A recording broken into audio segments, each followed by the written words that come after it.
Hello and welcome to Damnit, Jax. I'm a doctor. I'm here with Dr. Rob Eagle, and we're going to talk about PhDs and what it takes to be a doctor. Rob, thank you so much for being here. Thank you for having me. Why don't we jump right into it? Why don't you tell me the title of your PhD and where you completed it?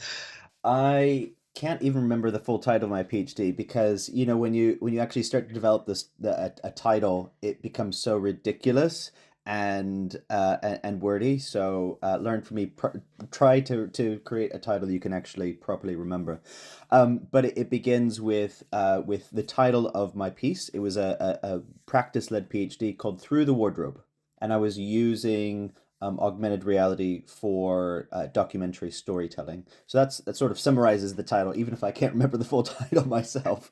But yeah, it was because I'm doing a bit of a mashup of kind of disciplines and approaches, and with it being practice led, I sort of had to squish all that into a title. Wow. And where did you do that? Mm. That was at University of the West of England, UE, in Bristol. So so practice led, I think that this might be something people are less familiar with. Can you talk a little bit about what makes a PhD practice led versus like just research led? Did you only do practice or was there a written piece with it? I mean, they come in so many different shapes and sizes, these practice-led PhDs, and sometimes you can also include publication in them. From mine specifically, I knew from the start that I wanted to create work as I went along, and that work ought to be able to speak for itself. So when for my Viva, I had an installation, and that was worth, I guess, 50% of the final assessment. So it's letting work speak for itself alongside your sort of traditional writing up. So my written dissertation was about 40,000 words. And it was useful to kind of have this as my endpoint from when I started. When I was developing my proposal for the PhD, I was always thinking, okay, I don't want to just do a pure theoretical PhD because for me, coming from the world of documentary and immersive media, um, I, I learn by doing, and I want to be able to demonstrate what I learn by putting on something, and not just through describing it. So the two kind of complemented each other, I suppose. That's really cool. So it was called Through the Wardrobe. Yep. So that final piece, was it a compilation of the things that you made along the way, or was it its own separate thing that like you took learning from those pieces? I generated lots of little works. I started my PhD in 2017, October 2017. And yeah, 2 and a bit years into it, boom, there was a pandemic. So that delayed quite a few things. I was supposed to be exhibiting in March 2020. First in Kiev, and then it was supposed to go to Melbourne and Beijing that summer. So Whoa. all of my plans for the practice side of my PhD that I was then going to write up about had been put on hold, or cancelled. So yeah, that really delayed my process. So then I had to get an extension from funding from the HRC. And yeah, so I ended up finally submitting on the 1st of March 2022. Wow. Okay, so like the pandemic really just Yeah. kind of threw things off for you, but you clearly adjusted. Yeah, well, that's kind of the fun with practice, is that you never quite know where it's going to go. And especially the kind of practice that I was doing, which had to be in person as a physical installation, and that's what I had been generating over a few years. We were working with headsets, and we were working with physical objects that people pick up and they smell, and suddenly, we can't do that anymore. In a pandemic world. So yeah, it was the final installation it was also iterative. So yeah, it took a couple of years. We started it, we did the first R&D in 2018, and then it finally had its premiere at a film festival in 2019, and then it kind of got tweaked then over that next year. Pandemic hit, and then finally 2022 I could show it again. So yeah, even though it was mainly one piece that I had in for my dissertation for my viva, but it also kind of evolved and it iterated over a few years. As much as you can, because I'm aware installation is so of its moment. Like it's Yeah. hard to describe to somebody without seeing it. Can you tell me a little bit about, what the installation was and like what Yeah. the experience of it was? Yeah. Well, and this is one of those kind of fun things about a practice-led PhD is that you start with a theoretical foundation and you start with a practice essentially. And I was starting as a practitioner within documentary and within interactive and immersive media. But I think I was missing that theoretical foundation. So my first year was really about kind of searching for what are the kind of underpinning ideas here, and it was about unpicking my PhD proposal. So don't cling too preciously to your PhD proposal when you go into it. So yeah, I guess I went into the PhD thinking, oh, I'm just going to use VR. And I was looking at the sort of the boundaries between a virtual world and a virtual body and the physical world, the physical body, and kind of what that means for your gender identity, for your gender presentation. How does sometimes finding the right presentation for yourself lead to a kind of gender euphoria instead of dysphoria? And so I was using immersive media to explore that, sometimes of kind of choosing your own body, that sort of thing that you can do in VR. And then as I was doing a lot of R&D with audiences, I was playing around with a VR headset, and then as I started to look at AR headsets, where so augmented reality, you can see the physical world, you can look down and see your body, but you have these augmented elements in the environment. And so as I was doing this research and development phase with my audience, or with audiences, with youth groups. I worked with an LGBT youth group as well, in Bristol. As we were doing this, they were saying, actually, I really prefer augmented reality. I feel safer when I can look down and see my physical body, but it helps me then to imagine kind of what the world can be by looking out and Ah, see augmented reality. And so that was like my penny drop moment.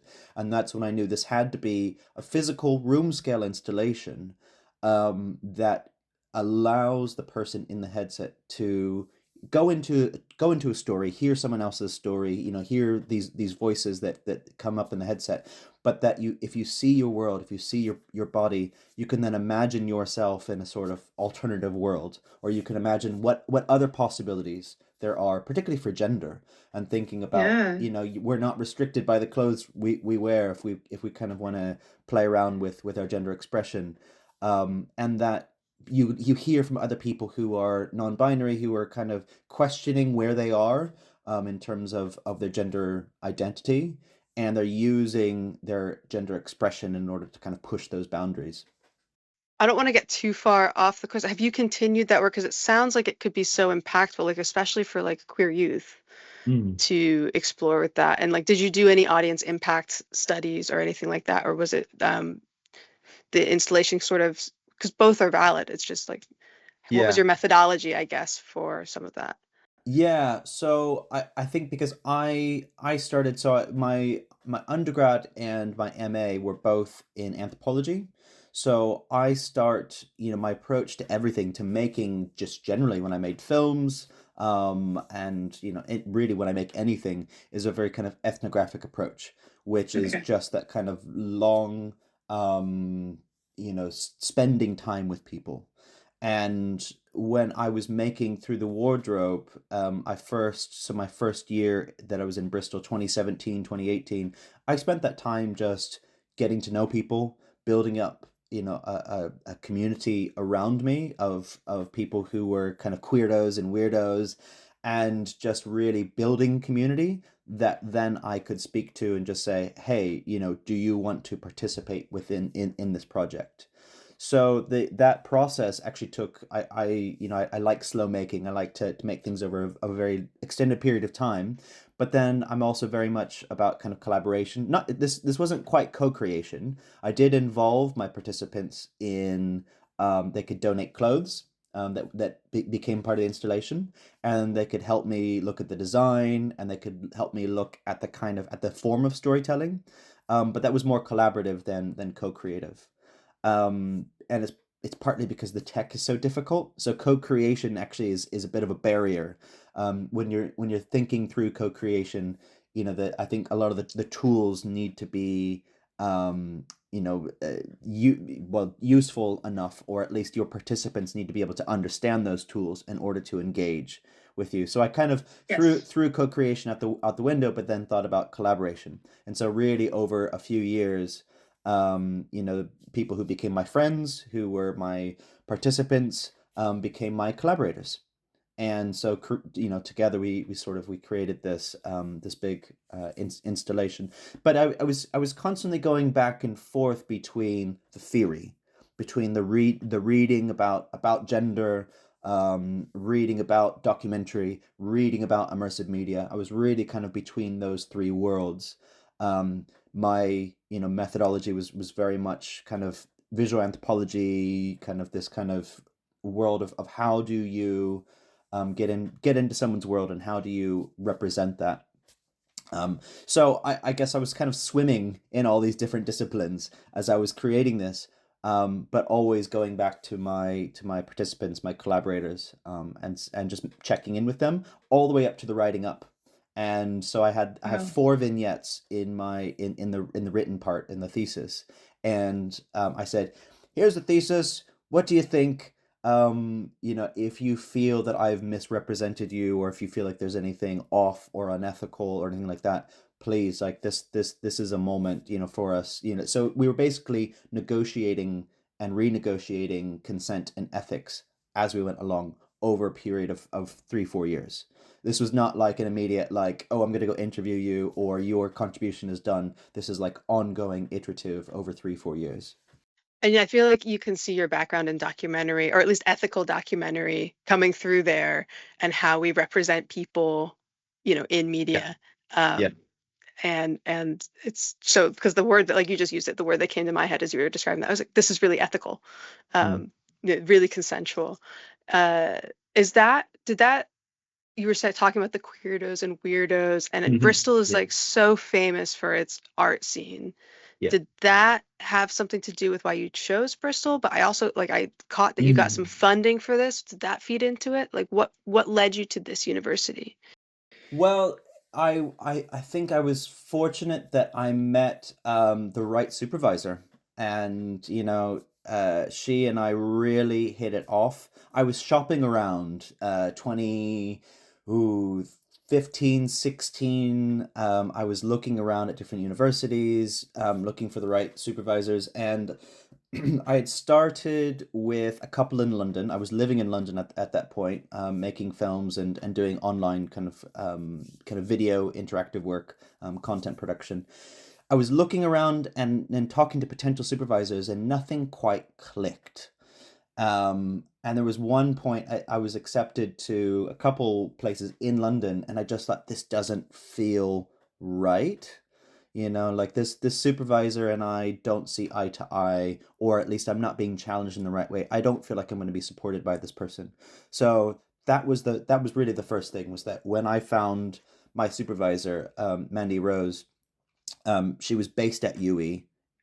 She had spent 20 years at the BBC as a producer, and then she was kind of looking, she was expanding. I mean, she'd done some amazing work with talking to people, giving people video cameras. I mean, this is in the 90s, early Oh, not wow. like That's very way early. exactly participatory, research, but then this became TV. So I was really interested in kind of like the way that she approaches academic thinking and writing and all that as a practitioner, and not just in a purely theoretical way. So we clicked. And I knew from the start that she was going to push me, but that there was also something really supportive there. It was just, you just have to vibe check with your supervisor, and if the vibes are off, do not be afraid to walk away, because I've seen so many people go into PhDs where they don't match with their supervisor from the very start, and it doesn't really get better. I have to really agree with this. This is one of my go-to pieces of advice because I also had a great relationship with my supervisor. And one of the reasons being he had quite high standards and was a little strict with me. And now knowing I have ADHD, I was like, oh, I really needed someone to hold the bar to me. Um, but he was also like super supportive. Yeah. Um, and you do have a choice. I think this is something people don't always necessarily think about at the beginning, is like they think, oh, I need to go to this uni and I'll just get a supervisor.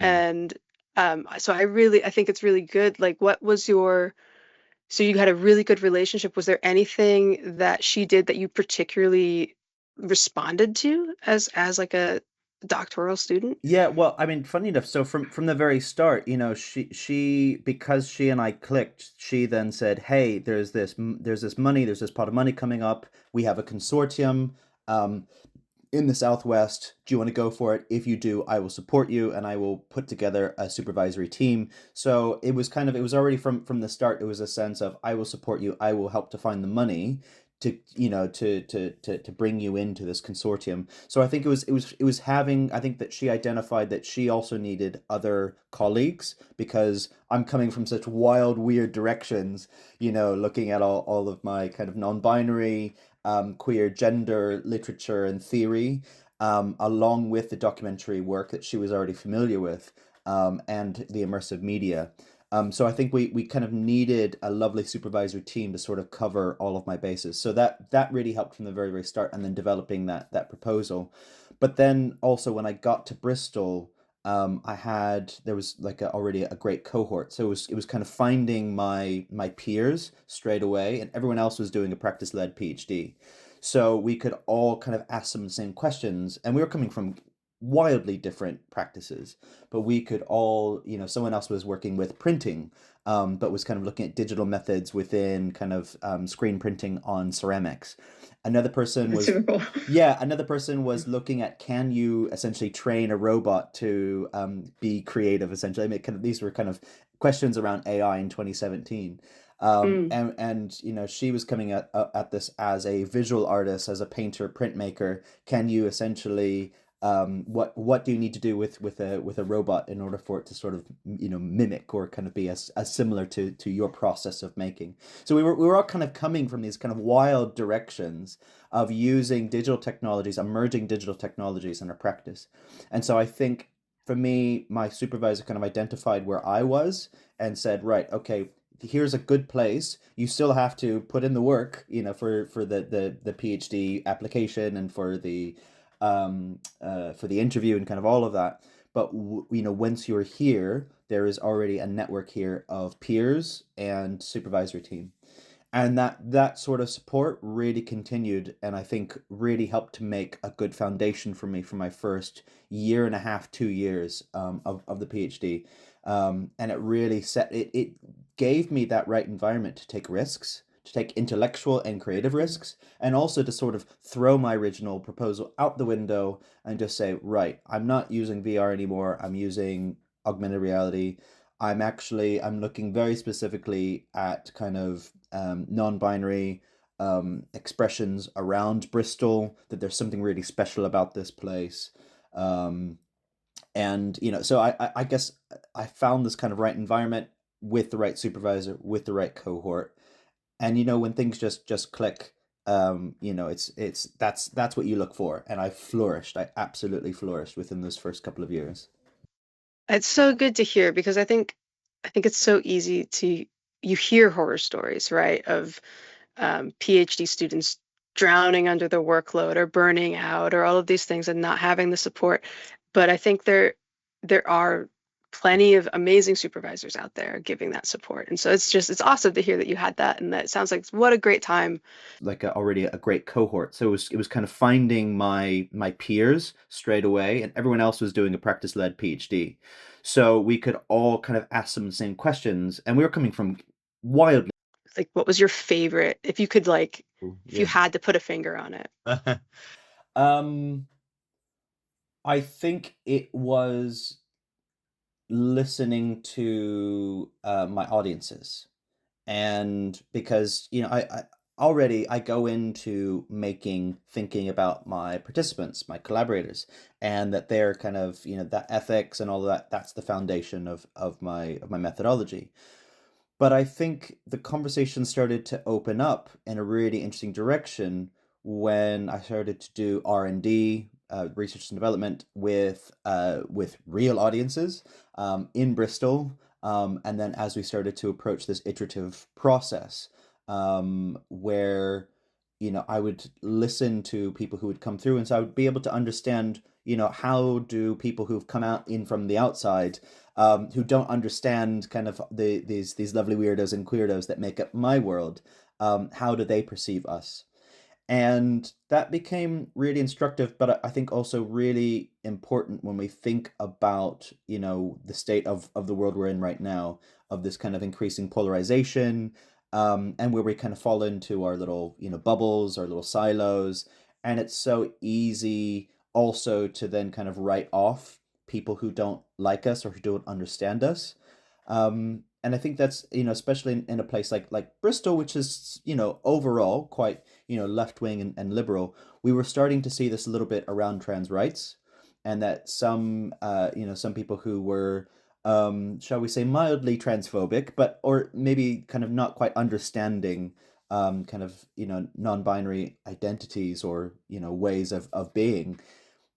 They kind of came into this and they just automatically kind of put up walls. And so I think there's Yeah. a really interesting opportunity there to start having these conversations around, okay, you don't have to understand it, you don't have to necessarily have the same lived experience, but this is your opportunity to at least recognize that someone else's experience of gender is different from yours, and is kind of beyond that. We now have a language that we can describe how we feel in our bodies that maybe people haven't had in the same way before, particularly for English. I know other languages in other cultures it's different, Sure. Yeah. but certainly within Britain, of having such a kind of binary way of thinking around gender, that there are new possibilities here. So this installation, as it kind of went around, was sort of maybe a conversation point for audiences to come in.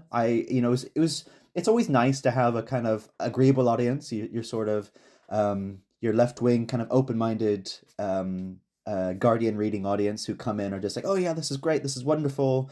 But I think it's sometimes it's even more interesting and more challenging to have people who say, I've never heard of this before. I've never met anyone like this before. But I feel like now, if I have a colleague, or if my child or if someone is also questioning their gender, or is like totally gender fluid, is something other than cisgender, I kind of now have something more of a language. So that was really for me the turning point. I think within this, I'd say 2018 into 2019, as I was putting this on, I was so concerned about my art and my participants that I wasn't fully thinking through by that point kind of how would the audience react, and their reactions really helped me to iterate and to think about kind of the layout of the installation, and also think about the potential for the Yeah. conversations that could also be held, um, and thinking about also kind of like a frothing space after. So when people come out of the installation, how can we facilitate those conversations? Sometimes people just want to walk away,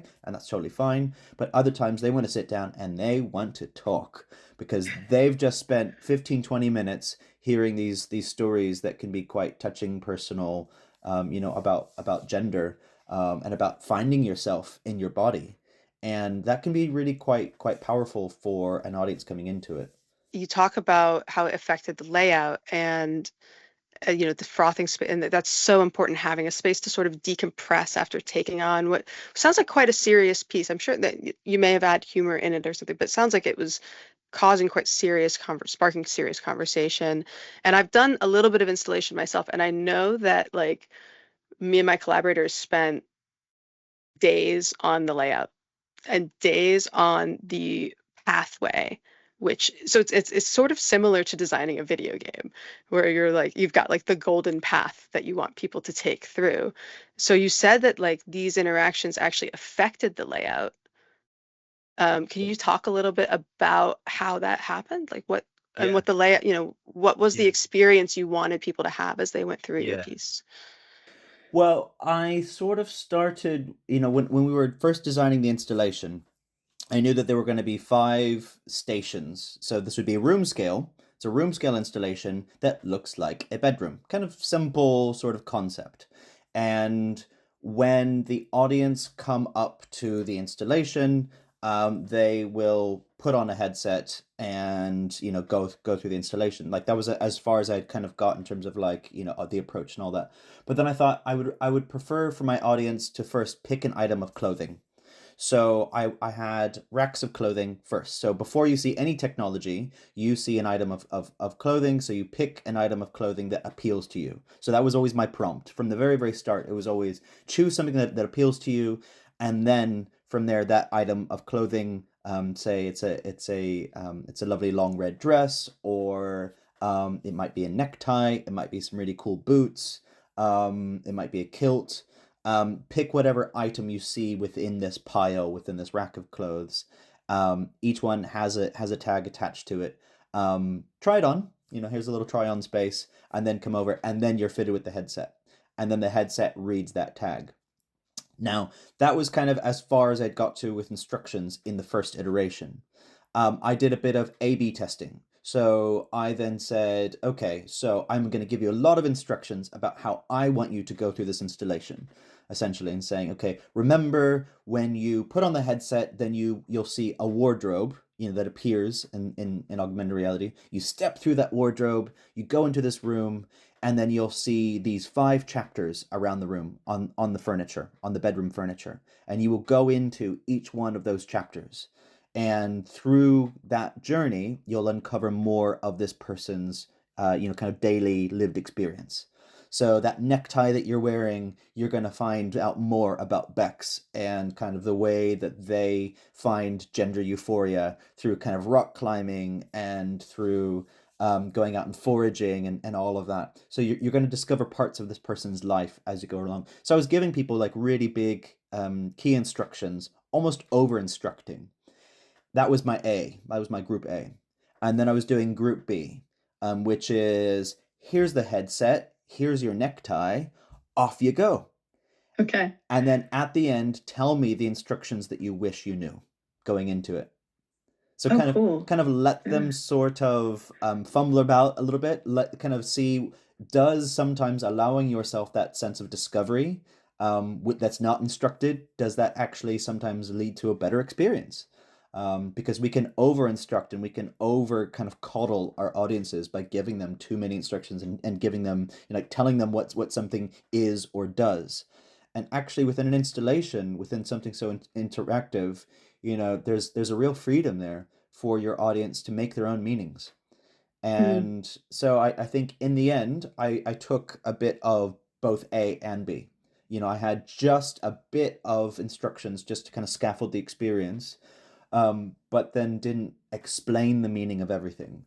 People have the audience has their own freedom to sort of, put on a necklace alongside the necktie, to put on heels and or boots, to put on a dress as well as, and I know it kind of sounds like almost like a reductive kind of expression of gender, but actually what it is it's a place for people to kind of see how they feel in their own bodies when they try something mm, else on, and see kind of what's the kind of cold metallic feel on that bracelet, what's the kind of warm silkiness of of that dress or something, and just question yourself, why do you feel more comfortable in that item than that item?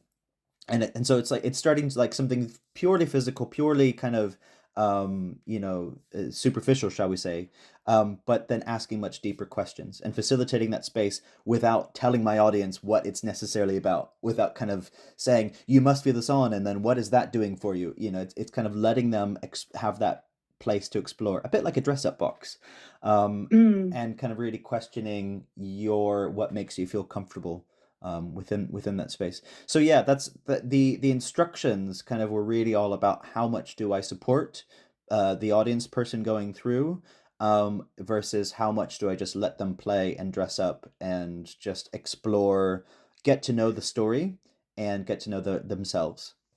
Yeah, you just used the word play. That's what I was going to say. Is it feels like there's a real sense of play that underpins all of that, Yeah. sort of inviting them to come into this space and play a little bit. Um, which was the so let's go to the response. How was the Mhm. Viva? It was good. It was tough. There were really kind of no notes on the practice side. I did my final Viva in a nightclub. Um, and it speaks to, I think, the way that I was going with my practice over those, for by that point nearly 5 years. Um, that I wanted to think about, how do we get arts and culture, and particularly something like this kind of techie kind of virtual reality, augmented reality. How do we get that outside of the rarefied world of art galleries? And just seeing that these places can be real barriers for some audiences, particularly for some, younger audiences. I know even starting back to our first kind of research and development, someone came into the space. It was an art space where we had this, and they said, "This is the first time I've ever been intrigued to come into this art space. I've lived in Bristol my whole life, and I've never felt welcome here. So thank you for putting on something." Interesting. And I was like, "Okay, that's really cool. What do I do with that?" And then so it took me it took me a while to really figure out. Okay, well then let's just get this out of art spaces. Hmm. Let's start thinking about how do we take an installation like this and turn it into a pop-up that is in more accessible spaces.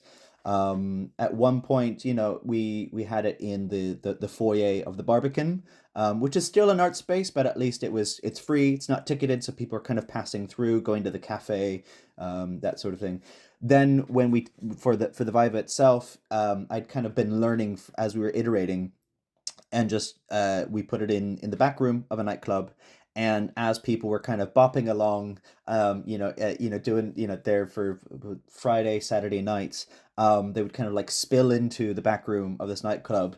And you could sit and chill, you could play around with some clothing, or you could then go through the installation. And that was for me also really eye-opening, just to kind of see, okay, right, this is where else this work can go in future, or this is where I as an artist can go in future. Yeah. Which, so that was the vibe itself was there in that nightclub. I'd been up really late the night before facilitating this. I was supposed to finish by like 10, 11, but there was like a queue of people who wanted to try it out. So I was a little bit bleary eyed when I actually did the Viva itself. But my examiners, I think, liked the fact that I wasn't just playing it safe at that point. I Mm. could have just put it up in a room at the university and could have been done with it. But to me, the installation is kind of a living thing, and it iterates, it evolves as it sort of goes along from one place to the next, and it ought to be there as a talking point publicly, within these kind of spaces. So yeah, I mean, it was free within the nightclub. You didn't have to buy a ticket. You could just rock up in this nightclub in central Bristol. So that went well. The written part was, yeah, I mean, it was minor corrections, but I still had kind of 10 major points that I had to go away and write up, and it took me about 6 weeks to do all my corrections. It was fine. um It's not bad. so yeah, so basically, so I did the Viva was in June, and I was able to yeah, kind of get everything signed off basically by end of July. So Great. That's and then it's hmm done and dusted, which is nice. yeah. And so what are you doing now with that? Like, have you continued that research? Are you doing something else? What are you up to? Well, that I think that question there at the end, in terms of where do I put my work on, or how do I reach audiences that aren't the usual safe audiences, that evolved into something more as part of a postdoc. So I spent a year and a bit between the BFI in London, British Film Institute. So I was a research fellow there, and Yorkshire. So that kind of brought me up north, thinking about, okay, who are the audiences, particularly young audiences, who are being left out of a lot of the discussions that the BFI has. The BFI is, being based in London, is already really quite London focused. When you look at the makeup of the cinema itself on the South Bank, it really caters to kind of white, middle class, um, you know, uh, older people. And that, whilst that's their kind of bread and butter, that's, that they're kind of putting on fare for them. Um, it doesn't bode well for the resilience of an organization, of a national film organization, to last for generations to come. So we were kind of asking these questions of what makes this place relevant for younger generations, what makes the content, what makes the work that the BFI does for younger generations relevant. And I think the film world, particularly that type of film institution, because they also have incredible archives, was having a bit of an existential crisis. How do we maintain, preserve this incredible national resource of film, whilst also ensuring that we are catering to this digital world, where young people are not necessarily going into physical cinemas, where they want stuff to come to them, where we also, as an organization, as an institution, should be thinking about our work within communities. So I was able to use my PhD work of thinking about putting on immersive work within kind of unusual spaces, and started to think about, okay, well, what does that mean for the future of cinema? And the BFI also doesn't just fund cinema; they fund immersive work. They fund games. That they fund like a whole variety of screen based work. So yeah, I guess I started to kind of ask these bigger questions around kind of like, well, what's the point of screen-based entertainment in daily life? Especially if no one can get to particular films that are locked away in a vault in London. What does that really offer someone who's, 20 years old in Yorkshire? So that was kind of got me down the path where I am now, which is really asking big questions around what is the value of arts and culture generally, within society. How do we, what does, joining a knitting group, what does, being part of a film club, what does, being part of a community choir, what does that give you as a person, what does that give you as a community? Um, so it's so interesting that I started with kind of like my really nerdy questions around using immersive media for storytelling, 2017, 2018. And as I started to kind of crack open some of these bigger issues around kind of, well, what's the point? Because people would come up and say, well, what's the point? Um, that started to creep into my own kind of work of just saying, well, yeah, what is the point? What is the point of putting on an installation or putting on a film that no one sees? And it's not just about, big numbers. Numbers are not necessarily, reach does not indicate social impact or kind of quality. But it really is questioning if we're always only speaking, if you're making films, if you're making games, and if you're only ever speaking to a very small minority of people, is there potential benefit for widening that out?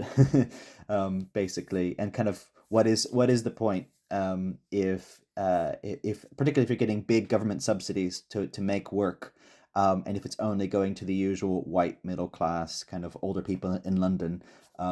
So I think that's kind of put me on the path to where I am now. I'm a research fellow in cultural value, at the University of Leeds. And yeah, I every day is looking across literature and looking at kind of what local government is saying. Oh yeah, culture, we really value culture, and we really believe that culture leads to social cohesion. And then my job as a researcher is just to say, but how do you measure that? How do you really encourage, how do you really support artists? How do you create rich cultural spaces, when you're cutting everything back, when you're cutting back community centers, when you're cutting back on arts education in schools?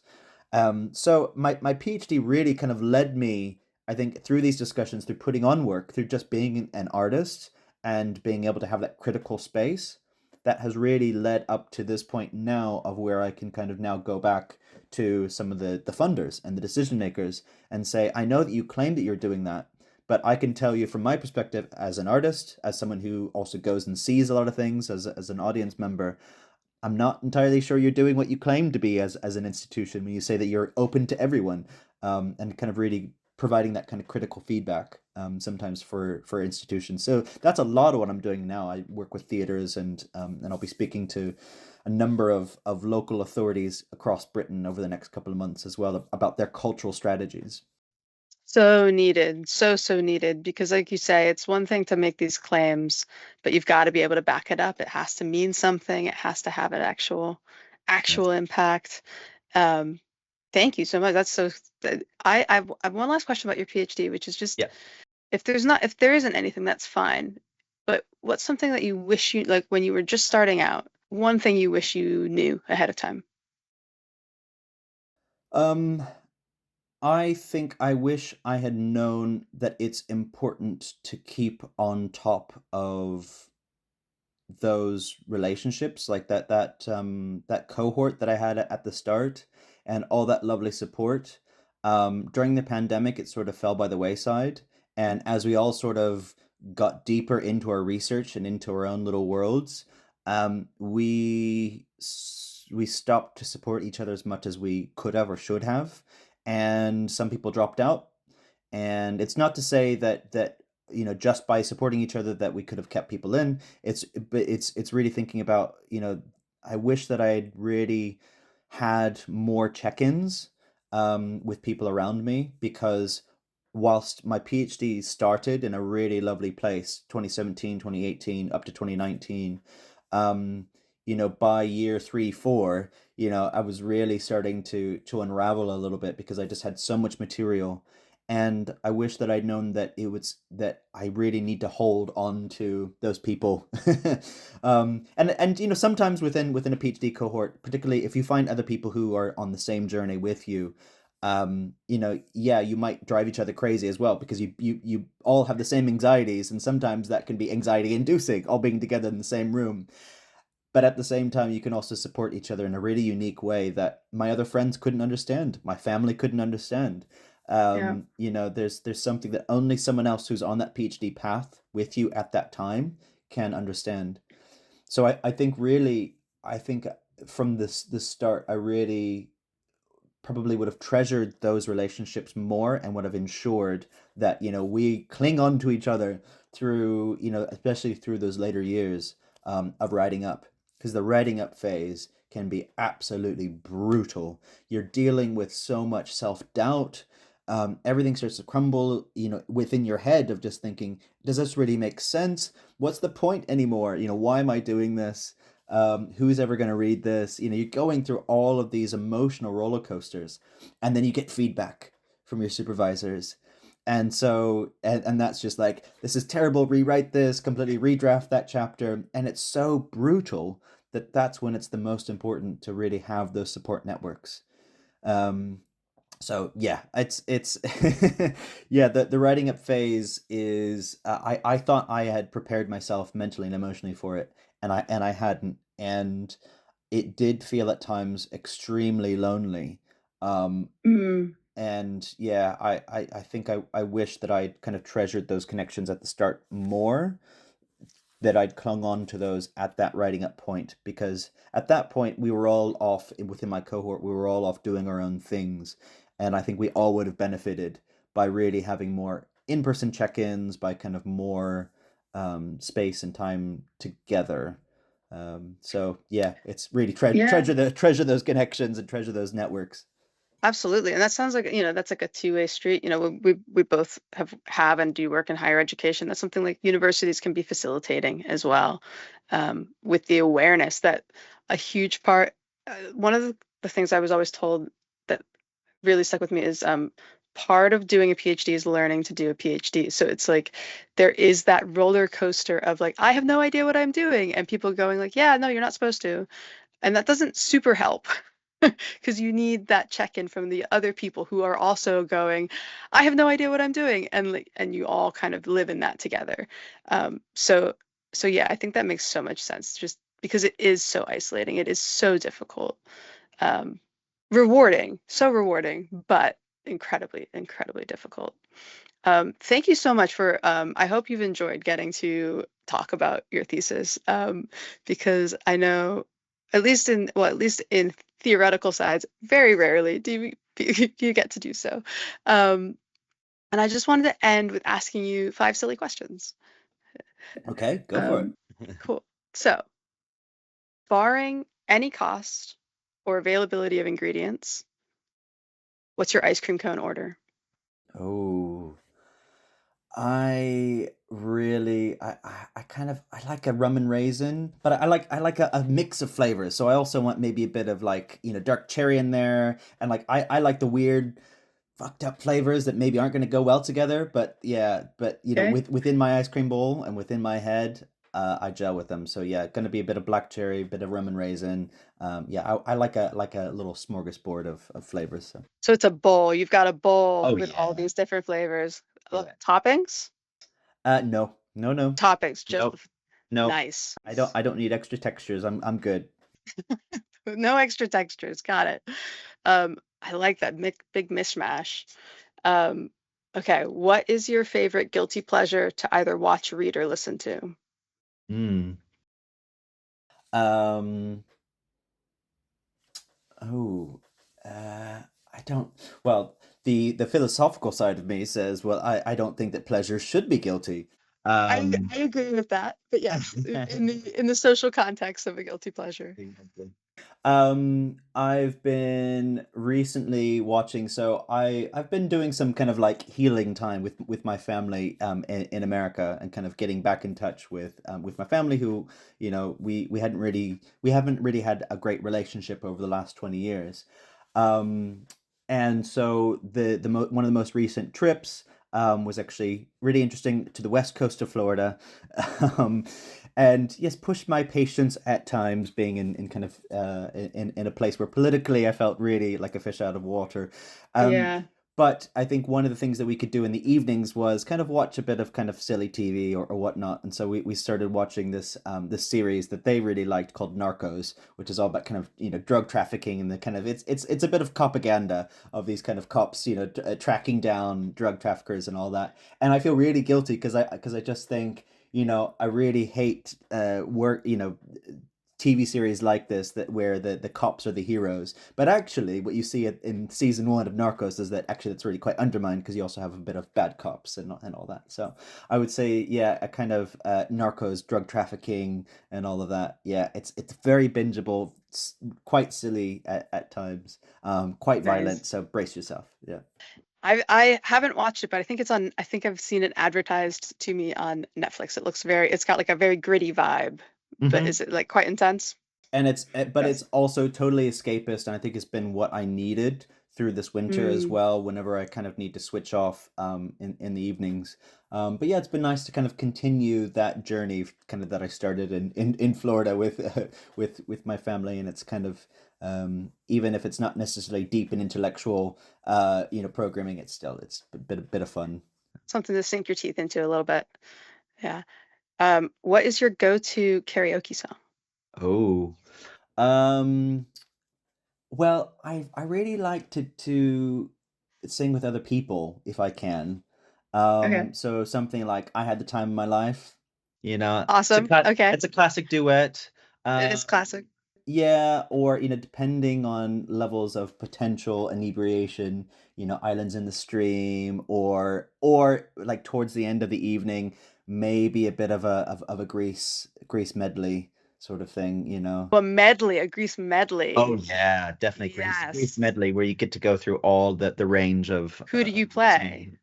Well, I like a bit of gender bending. I like to go back and forth, or just sing both sides really. I'm just greedy. Yeah, amazing. Um, I always love the Grease one because the high part is not who you think it is. That's Yeah, John Travolta. yeah, yeah. Um, but so okay, what hobby that you don't currently do would you love to be able to just pick up and like you're good at it instantly? Oh, um, maybe knitting. I kind of I really like to work with my hands, and I'm realizing, especially in the evenings while I'm, watching Narcos, for example, like I really like to feel like I'm creating something, because so much of my Mm, daytime is spent staring at a screen and like thinking up, working on these literature reviews and these big kind of, research projects that are kind of almost abstract or theoretical. And actually just create something tangible. Like I would love to just make a blanket, or make myself a jumper, or make someone else a hat, or kind of like, I like to yeah. make gifts like that. So it's that sort of DIY, and definitely knitting is the sort of thing I wish I could just kind of pick up some needles and some yarn and just like create something Just amazing, and here you go. it's amazing. That's so funny because my gran, she can't really do it anymore. But like growing up, she would, just knit, but watch like the most gruesome true crime horror and be like making like a little baby's cardigan. And so, but yeah, I think like knitting's a good one to skip any of the learning steps because I feel like it's really hard to get good at. So if you could just be good at knitting instantly, I think that's a good choice. And my last question. If you could go back and study something else, because I do think people who've done PhDs like school. I think that's part of it. What would it be? Hmm. Um, that's a good question. Maybe if I had that freedom, I think I would maybe do more history. Mm, And I think it's because the world that we're in, everything feels so now and feels so immediate, that actually having more of a sense. I know I've been in the work that I'm doing right now. It's always kind of saying, well, these social phenomena, these kind of like where we are in kind of massive inequality, in this country, all these didn't like pop up overnight. We're kind of we're all Thatcher's children still, regardless of kind of whether you were born 40 years ago or 20 years ago. We're all still kind of like in this legacy. And I think I would go back, and I would just try to understand, what has led us from the 1950s and 60s up until this point. Like what were the turning points, what were some of the decisions, and then also if mm, I could get into a time machine and kind of like go back and like just be like, right, stop selling off everything, stop privatizing everything, and think more about social good and kind of about equality in that sense, rather than just kind of making rich people richer. mm, I'd like to understand more about where those mechanisms are, and not as an economist, but like really as like just as an historian looking at kind of social phenomena. I would really love to understand what are those mechanisms, and then yeah, then I'd also like a time machine just to kind of change some of that as well. So. I think we can throw the time machine. It's a purely theoretical question, so happy to throw the time machine in there. Rob, thank you so much. This has been Dr. Rob Eagle telling me all about his PhD on Damn it, Jax, I'm a doctor. Please like, review, and subscribe, and come back next time. We should be talking to more people with PhDs. I've got a couple people lined up, and I'm not sure which the next episode's going to be, so I'm not going to announce it. But thank you so much.